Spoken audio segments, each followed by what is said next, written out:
You don't need to change who you are. You need to transform how you are. And this is not just semantics. This is not me being nitpicky about the choice of words. It's an extremely important distinction to make, because this difference between changing who you are and transforming how you are gives the answer to the big question that everyone has. And that's, how can I accept myself as I am while still striving for growth and development? Let me read you something written by Rollo May in The Art of Counseling. Talking about transforming the personality, he says, this is called transforming because it does give the personality a new form. It changes not necessarily the content of the personality, but certainly its structure. It's a readjustment, pay attention to this word, readjustment of the constellation of tensions which constitutes the form of the personality. Readjustment and tensions, two keywords. Someone else who talks plenty about this was Abraham Maslow, especially the book The Farther Reaches of Human Nature that I talk about so often. He acknowledges the tensions and he acknowledges the need to manage and adjust these tensions rather to eliminate the tensions within our personality. Who talks about it? Humanistic psychologists like Maslow, existential psychologists like Rollo May, and depth psychologists like Carl Jung and other Jungians. Why is this important? And why does this give us the answer to the big question of accepting ourselves but still growing? Because it acknowledges that who you are in essence, it's also believing that there is some essence to you, there is some uniqueness to you. You're not a blank piece of paper, blank sheet of paper to be shaped and filled out by the society, by the external environment, by the external influences. It presupposes that you have an essence, so it's about acceptance of the essence and certain characteristics, traits and tensions that are part of that essence. Once again, interesting word, constellation of tensions. So accepting it, but taking on the project to work on that constellation, to work on those tensions so that you can manage them, reorganize them in a more healthy way, in a more constructive way. Once again, it clearly proposes the idea that what is inside is to be accepted, but worked on, reorganized, managed. Another quote by Rollo May from The Art of Counseling. He says, it's not an accident that the persons who are most sensitive to others, who may most dread meeting other people, are often precisely those who, when they turn this sensitivity into constructive channels, become most likable and effective in personal relationships. Major statement. Where is this statement in today's psychology? It's all about fixing you. Where is this statement in modern coaching? It's all about fixing you, changing who you are. No, don't change who you are. I love this, how encouraging it is. It's not naively encouraging. It takes immense effort, consistency, discipline, showing up for yourself, being honest with yourself, facing challenges, practicing courage in order for you to rearrange and change the structure of or the form of your tensions in order to go from that extremely shy person to the person that is most likable. But the journey does exist, the journey is realistic. What if I told you that I was extremely insecure throughout my childhood years, extremely nervous about talking to people, extremely shy, extremely introverted? Nowadays, every single day for the past couple of years, I'm on calls with people, I'm hosting workshops, I'm talking to at least someone new every single day for multiple years at this point. I'm in some way a public figure, not to say that I consider myself an important person, more important than someone who doesn't have an online following. I'm just stating the fact that that shy, insecure kid, I can honestly say, not out of compensation, but out of a journey of rearranging those tensions with the help of people like Rollo May and Abraham Maslow and Carl Jung. With their help, that shy kid and shy teenager and extremely insecure teenager didn't change who he was. He rearranged his tensions. He changed the form and the structure, not the content of who he was, speaking about me. So that's your task. It's a creative task. Mental health, psychological growth is a creative task. Another one from the genius that Rollo May was: the possibility of readjusting personality tensions is nature's greatest gift to humanity. It means growth, development, fulfilling of one's potentialities. Readjustment of personality tensions is synonymous with creativity. The neurotic individual is one who has the special possibility of readjusting personality tensions, who is required by situation, in fact, to do so, but who, because of fear, refuses and attempts to freeze into static training formulas. Maybe this was a bit too much, so let me stop for a moment with reading Rollo May. The neurotic, the one who allows the tensions to turn into what we end up calling mental health problems, is the one who backs away from the project, the creative project of adjusting these tensions. And I know for some of you this may sound vague, how do I readjust these tensions? It's a long journey. Now, the point of this video is to introduce you to the idea of transforming the constellation of tensions rather than changing who you are. We are going to get to practical steps of doing so, but we have to build the foundation first.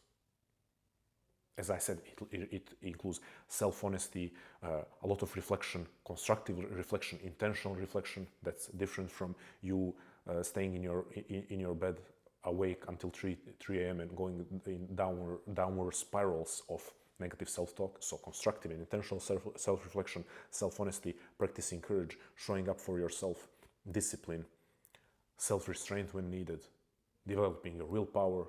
We talked about will or willpower in the last couple of videos. It's a big and long journey. But the point is that adjusting of these tensions is a lot about self-honesty and looking within and self-reflecting in a constructive, honest, and intentional manner. And maybe the most important thing to say is that there is no personality trait that you possess that exists in isolation as a negative personality trait. It's always how well is it integrated with other parts of yourself. Again, Abraham Maslow, brilliant Abraham Maslow, saying the defining quality of psychological health is integration. Short sentence, may sound simple, but why is it so important?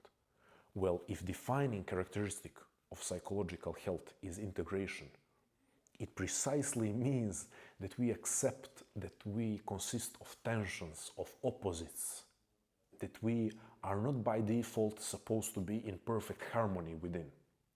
Integration presupposes there are tensions and conflicts that are acknowledged and reconciled, solved, managed, not eliminated, not eliminating parts of ourselves. There is nothing new to be eliminated, only to be restructured, transformed, reorganized, made peace with, brought into peace with other parts of yourself. So I'm hoping you can be encouraged to take on, first of all, the creative project of transforming yourself, creating yourself, constantly creating yourself, because that's, out of all of them, who talked about it most poetically was Carl Jung. Out of all of them, meaning out of all of these great psychologists of 20th century that were so loving and encouraging to us as opposed to trying to just fix us. Out of all of them, maybe Carl Jung spoke most poetically about self-creation. Of course, inspired by Friedrich Nietzsche, the philosopher of self-creation. And what we should point out is that if there is nothing to be eliminated, but worked on, transformed, again, transforming the structure of the constellation, then you are accepting yourself as you are. If you are following along, if you're ready to accept this, there you are. You are accepting yourself for who you are. You're accepting your essence, but taking on the project of working on what is inside in a way that will not negate who you are, but will readjust, the tensions in order so that you can move forward in your life in a more constructive and healthy manner, and to facilitate more growth and more actualization of your potentialities. Again, hopefully an encouraging fact, encouraging idea, and also an idea that challenges you, that asks you to take a look at yourself. Because if we remember the example of the person who is most shy and most afraid of meeting others can end up being the most likable and the most quote-unquote successful in personal relationships, you think of a person who says, I'm not going to try to be the coolest person in the room. I'm not going to deny the fact that I'm an introvert. I'm not going to deny the fact that I really care about people. I'm not going to try I almost said transform myself. I'm not going to try to change myself as some dating guru would advise, or as some fake life coach would advise. I'm not going to try to change myself into this hip and cool person who is overly confident. That is not me. Let me work with what I got. How can I, as a shy person, readjust my attentions so that it's more healthy and constructive? How can I still embody the care that I have for humans, but not letting it become neurotic? As we said, the one who doesn't take on the creative project becomes neurotic. Another reference here to Trout is Morita therapy, Japanese, sometimes called psychology of action. Japanese psychotherapy primarily was created in the beginning of 20th century for people struggling with anxiety-based disorders. I don't have a physical book, so I don't have anything to show when it comes to Morita therapy. I think it's not even sold. I definitely know they're out of print. Any translations, and it's very obscure. Morita therapy. Anyway, not to get into history of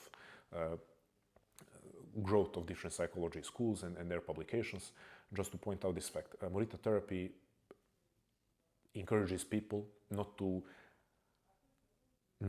treat the symptoms of their psychological problems, but to focus on their values and to focus on the actions that they take in life. That's why it's called psychology of action. And they say to social anxious people, recognize it as a deep care for meaningful connections. And I think that's beautiful. Morita therapy has helped me, definitely.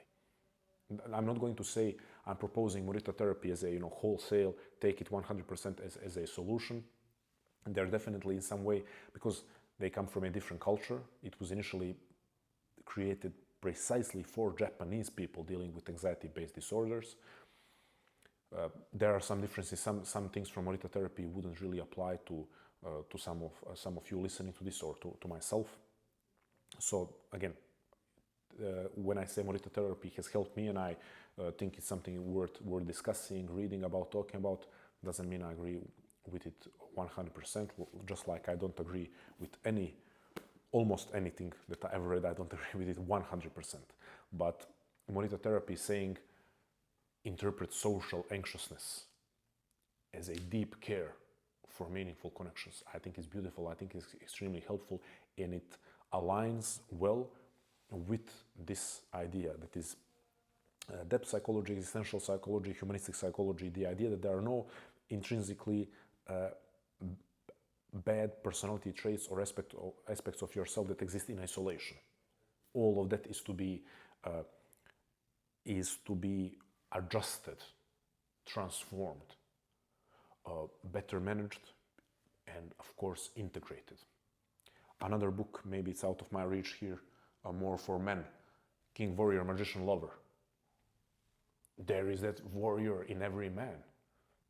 And there is no, if it's a not well integrated warrior, there is no saying, oh, this is an exclusively isolated negative trait in a man. No, it's an archetype to be better integrated and to be better channeled. In this case, we are speaking of archetypes, but we can say that about all of these traits and tensions. It cannot be. Nothing about you can exist in isolation as an exclusively negative thing about you.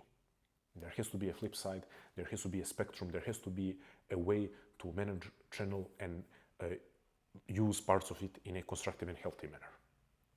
I think that's enough. I think I got my message across, because the point of this video is to build a foundation of the idea that comes from these immensely powerful but sadly overlooked schools of psychology. The idea that you don't need to change who you are. You can accept yourself, you can accept your essence and still strive for growth and development and want to be better and work on being better. And it comes from, instead of denying parts of yourself, and instead of trying to be someone who you're not, which is the greatest curse, the greatest sin against yourself, is to try to become someone who you're not. For the creative person, for the creative, introspective, sensitive person to try to become a dominant, assertive, overly cool, I don't care about others type of person. That's the greatest sin. And especially people in their 20s do a lot of that stuff, and then some of them continue living for the rest of their lives with a mask that really doesn't fit them well. So instead of living in lies, instead of living with masks, how about we accept our essence and we work on transforming the structure of our personality? And as Rollo May beautifully said, that constellation of tensions, working on the constellation of tensions so that we can channel, harness, make use of all of our potentialities, and even make use of all of the things that currently we consider as negative parts of ourselves, but are actually just latent potentialities waiting to be recognized and transformed in a way that is more healthy. That's it, friends. One thing that I'm going to ask from you is to tell me in the comments, what part of yourself are you struggling to accept because you are failing to see, or up to this point you have been failing to see that there is something positive about it. What are those parts of yourself? Is it your shyness, your nervousness? Is it maybe that you get angry easily? Is it your distractibility? That opens a whole new topic about our attention state. But you know, some people who are judged by parents and teachers as too curious. Are you one of those people? Whatever the case may be, I just threw out a couple of examples that come to my mind based on the people that I speak to and what I hear most often. But anything that comes to your mind, just drop me in the comments. What are parts of yourself that you have been struggling to accept and that you've been struggling to see good in? What are the parts of yourself that so far you've been considering as in need of elimination rather than integration? I'll speak to you soon. Thank you.